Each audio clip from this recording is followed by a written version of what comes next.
नमस्कार, मैं हूं माही सिंह और आप देख रहे हैं नेक्स्ट 9 न्यूज। लोकसभा चुनाव के लिए तारीखों की घोषणा के साथ उत्तर प्रदेश में बसपा ने बड़ी चाल चल दी है। राजनीतिक के कई जानकार इस चुनाव में बसपा को कमतर आंक रहे थे, लेकिन बहन जी ने सभी कयासों को खारिज करते हुए लोकतंत्र के इस महापर्व में धमाकेदार एंट्री मारी है और उनकी इस एंट्री से जबरदस्त चुनावी तैयारी का दावा कर रही भाजपा भी अब सहम सी गई है। वहीं दूसरी तरफ इंडिया गठबंधन भी सचेत हो गया है। दरअसल इस लोकसभा चुनाव में पश्चिमी उत्तर प्रदेश बसपा और रालोद के लिए प्रयोगशाला सरीखा है। ऐसे में एक तरफ बसपा अकेले चुनावी ताल ठोककर वेस्ट यूपी में अपनी ताकत परखना चाहती है, वहीं अजीत सिंह की गैर मौजूदगी में रालोद मुखिया जयंत चौधरी के लिए भी यह चुनाव किसी अग्नि परीक्षा से कम नहीं माना जा रहा। आपको बता दें, जाट, त्यागी, मुस्लिम, गुज्जर और ओबीसी से प्रत्याशी उतारकर बसपा अपने सुप्रीमो मायावती ने पश्चिम में 2007 का प्रयोग दोहराती हुई नजर आ रही है। वैसे में देखना होगा कि वो भाजपा को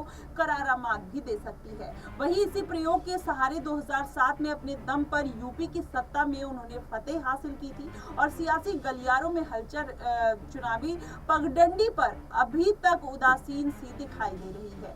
हाथी की चाल ने सियासी गलियारों में हलचल मचा दिया है। वहीं बसपा ने नई सोशल इंजीनियरिंग के तहत बात करें तो प्रत्याशियों के नामों की घोषणा कर पार्टियों को भी चौंका दिया है। इससे वेस्ट यूपी की चुनावी गणित बुरी तरीके से उलझ गई है। वहीं मेरठ और के आसपास की लोकसभा सीटों पर उतारे जा रहे प्रत्याशियों पर गौर करें तो बसपा खास तौर पर भाजपा के कोर वोट बैंक पर गौर करती हुई नजर आ रही है। इससे वेस्ट यूपी की चुनाव गणित बुरी तरीके से उलझ गई है। आपको बता दें, मेरठ और के आसपास के लोकसभा सीटों पर उतारे जा रहे प्रत्याशियों पर गौर करें तो बसपा खास तौर पर भाजपा के कोर वोट को उसको साधने में और उस पर वार करते हुए दिखाई दे रही है। वहीं 2019 के लोकसभा चुनाव में 10 सीटें जीतने के साथ कई सीटों पर दूसरे स्थान पर रही। वहीं बसपा मेरठ हापुड़ लोकसभा सीट ही नहीं बल्कि पश्चिम उत्तर प्रदेश की अधिकतर लोकसभा सीटों पर भाजपा के कोर वोट बैंक से ही प्रत्याशी तलाश कर मैदान में उतारे जा रही है। भाजपा की घेराबंदी देखकर मुस्लिम वोट बैंक भी बसपा की बाबत अब उनके बदौलत सोचने पर मजबूर हो गई है।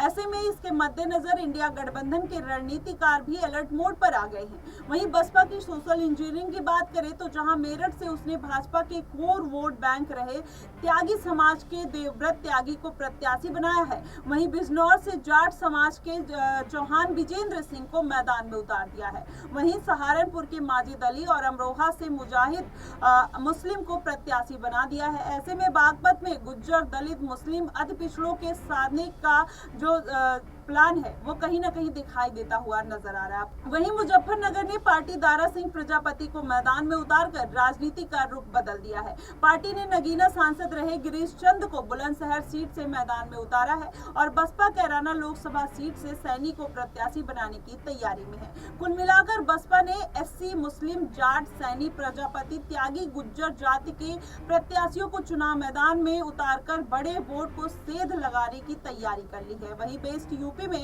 रालोद की सियासत भी कहीं अग्नि परीक्षा करते हुए दिखाई दे रही है। वहीं चौधरी चरण सिंह की विरासत संभालने वाले चौधरी अजीत सिंह भी इस दुनिया में अब नहीं है। अजीत सिंह की विरासत अब उनके बेटे जयंत चौधरी संभाल रहे हैं। वहीं अजीत सिंह 2019 के चुनाव में सपा और बसपा के गठबंधन के साथ मुजफ्फरपुर से चुनाव लड़े थे और मामूली अंतर से उन्हें हार का सामना करना पड़ा था।